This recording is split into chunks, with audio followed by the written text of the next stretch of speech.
近年二手樓價調整，市場再錄蝕讓成交。油塘海澳灣一伙一房單位，最新以435萬元沽出，尺價16,477元。業主持貨超過6年，賬面慘蝕222.6萬元離場，單位期間貶值34%。中原地產分區營業經理洪金興表示，上述成交為海澳灣一 B 座中層2室，實用面積264平方尺，採一房間隔，可享海景。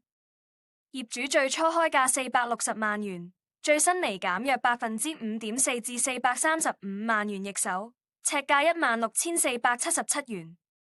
據了解，原業主於2019年4月以657.6萬元買入單位，持貨逾6年，現轉手賬面需蝕讓222.6萬元離場，單位期內貶值34%。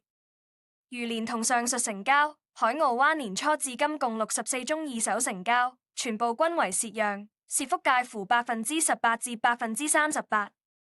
當中蝕得最金一宗涉及1A 座11樓 B 室，實用面積301平方尺，於今年1月底以430萬元沽出，尺價14,286元，單位6年間貶值38%。屋苑於2019年落成入伙，當年平均尺價逾2萬元。